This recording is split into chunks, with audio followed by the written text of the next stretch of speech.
32 लोग हैं, 2 बसें आई थी। वहाँ कुछ नाव वाले थे जिन्होंने मतलब रेस्क्यू किया हमें, जो ऊपर आ गए थे उनको बचाया किसी तरीके। फिर भी सर एम्बुलेंस से उतरे हसीजाबाद से, कोई बात नहीं, यहीं से आए आपसे।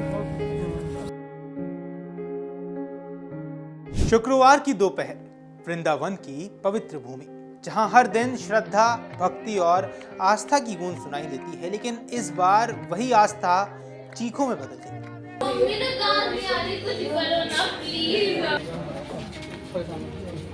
जहां घंटियों की आवाज गूंजनी थी, वहां मातम पसरा हुआ है। यमुना के शांत जल ने अचानक एक भयावह रूप ले लिया है और देखते ही देखते जिंदगी और मौत के बीच की दूरी कुछ ही पलों में सिमट गई। केसी घाट, जहां श्रद्धालु दर्शन और पूजा के बाद नाव की सवारी कर रहे थे, किसी ने नहीं सोचा था कि यह सफर उनका आखिरी सफर बन सकता है। एक पल पहले तक हंसी खुशी से भरी नाव अगले ही पल मौत के साए में डूब गई। नमस्कार, मेरा नाम है साहिल सुयाल, आप देख रहे हैं अमर उजाला। दरअसल आज मैं बात कर रहा हूं एक ऐसे दर्दनाक हादसे की जिसने पूरे देश को झकझोर कर रख दिया। उत्तर प्रदेश के वृंदावन में यमुना नदी के नाव पलटने से 10 श्रद्धालुओं की मौत हो गई है, जबकि कई लोग अब भी लापता बताए जा रहे हैं। यह हादसा सिर्फ एक दुर्घटना नहीं बल्कि कई गंभीर सवाल भी खड़े करता है। क्या ये लापरवाही थी? क्या सुरक्षा इंतजाम नाकाफी थे? और आखिर वो कौन सी चूक थी जिसने 10 जिंदगियां निगल ली? आज के इस वीडियो में हम आपको बताएंगे हादसे का पूरा घटनाक्रम, आखिर उस नाव में क्या हुआ, प्रशासन की क्या भूमिका रही और सबसे बड़ा सवाल, कहां हुई सबसे बड़ी चूक।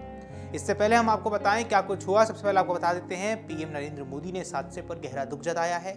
उन्होंने लिखा, उत्तर प्रदेश के मथुरा में नाव पलटने से हुई दुर्घटना से मुझे गहरा दुख हुआ है। जिन लोगों ने अपने प्रियजनों को खोया है, उनके प्रति मेरी गहरी संवेदना है। मैं घायलों के शीघ्र स्वस्थ होने की प्रार्थना करता हूँ। स्थानीय प्रशासन प्रभावित लोगों की सहायता कर रहा है। वहीं मुख्यमंत्री योगी आदित्यनाथ ने भी इस हादसे पर गहरा दुख जताया। उन्होंने सोशल मीडिया प्लेटफॉर्म एक्स पर लिखा कि जनपद मथुरा में नाव पलटने से हुई दुर्घटना में जनहानि अत्यंत दुखद एवं हृदय विदारक है। मेरी संवेदनाएं शोक संतप्त परिवारों के साथ हैं। संबंधित अधिकारियों को तत्काल मौके पर पहुंचकर बचाव व राहत कार्य संचालित करने और घायलों का समुचित उपचार कराने के निर्देश दिए गए हैं। प्रभु श्री राम से प्रार्थना है कि दिवंगत आत्माओं की सद्गति एवं शोकाकुल परिजनों को अथाह दुख सहने की शक्ति तथा घायलों को शीघ्र स्वस्थ लाभ प्रदान करें। आइए अब आते हैं कि आखिर कहां वो सबसे बड़ी चूक हो गई। सबसे पहले आपको समझा देते हैं वो घटनाक्रम क्या कुछ रहा।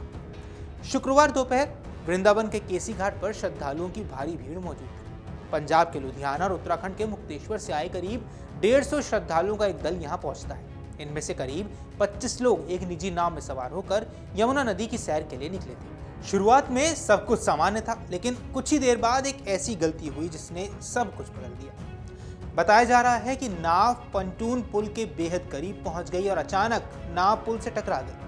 टक्कर इतनी जोरदार थी कि नाव का संतुलन बिगड़ गया और लोगों में अफरा तफरी मच गई और देखते ही देखते नाव पलट गई। कुछ सेकंड, बस इतने ही समय में 25 लोग पानी में समा गए। अब जैसे ही नाव पलटी, चीख पुकार मच गई।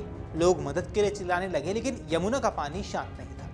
गहराई और तेज बहाव ने हालात को और ज्यादा खतरनाक बना दिया। घटना की सूचना मिलते ही पुलिस और स्थानीय प्रशासन मौके पर पहुंचा। गोताखोरों की टीम ने तुरंत नदी में उतरी और रेस्क्यू ऑपरेशन को शुरू किया गया और कई घंटों तक ये चला भी। 15 लोगों को जहां सुरक्षित बाहर भी निकाल लिया गया। एक व्यक्ति को गंभीर हालत में अस्पताल में भर्ती भी कराना पड़ गया, लेकिन 10 लोगों की जान यहां नहीं बचाई जा सकी। अब आता है सबसे बड़ा सवाल, क्या ये हादसा टाला जा सकता था? क्योंकि जांच में कई चौंकाने वाली बातें सामने आ सकती हैं। सबसे पहला, ओवरलोडिंग का शक है। नाव में करीब 25 लोग सवार थे, लेकिन क्या उस नाव की क्षमता इतनी थी? अगर नहीं थी तो ये सीधी लापरवाही है। दूसरा, सुरक्षा इंतजाम नदारत। क्या यात्रियों को लाइफ जैकेट दी गई थी? क्या नाविक यहाँ प्रशिक्षित था? क्या किसी ने सुरक्षा नियमों की यहाँ जांच की? इन सवालों के जवाब फिलहाल नहीं की तरफ इशारा कर रहे हैं। तीसरा, पंटून पुल के पास लापरवाही हुई। अब नाव का पुल के इतने करीब जाना ही एक बड़ी गलती थी। नाविक को दूरी बनाए रखनी चाहिए थी, लेकिन क्या ऐसा हुआ? चौथा है अनधिकृत नाव संचालन। अब बताया यह भी जा रहा है कि नाव एक निजी नाविक की थी। ऐसे में सवाल उठता है, क्या उसे संचालन की अनुमति मिली थी? क्या प्रशासन ने यहाँ निगरानी रखी थी? हादसे के बाद मौके पर भारी भीड़ भी जमा हो गई। लोगों की भीड़ ने बचाव कार्य को और मुश्किल बना दिया। रेस्क्यू टीम को काम करने में काफी दिक्कत आई। प्रशासन को बार बार लोगों से अपील करनी पड़ी कि वे सहयोग करें। पुलिस, एनडीआरएफ और स्थानीय गोताखोरों की टीम ने मिलकर रेस्क्यू ऑपरेशन चलाया। घटना के तुरंत बाद घायलों को अस्पताल भी पहुंचा दिया गया।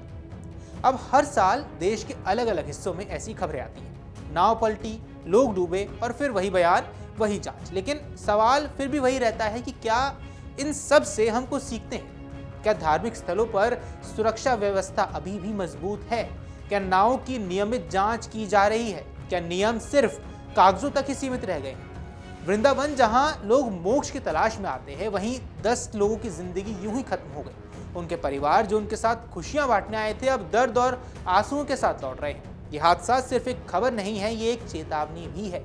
अगर अभी भी नहीं जागे तो अगला हादसा शायद कहीं और कहीं भी हो सकता है और इससे ज्यादा भयावह हो सकता है। फिलहाल प्रशासन जांच में जुटा है, लेकिन असली जिम्मेदारी तय होना अभी भी बाकी है। आप क्या सोचते हैं कि क्या यह हादसा रोका जा सकता था या नहीं? हमें कमेंट सेक्शन पर जरूर बताएं। फिलहाल के लिए इस वीडियो में इतना ही। नमस्कार। अगर आप ये वीडियो YouTube पर देख रहे हैं तो हमारे चैनल को सब्सक्राइब कर बेल आइकन दबाएं और Facebook पर देख रहे हैं तो हमारे पेज को लाइक करें।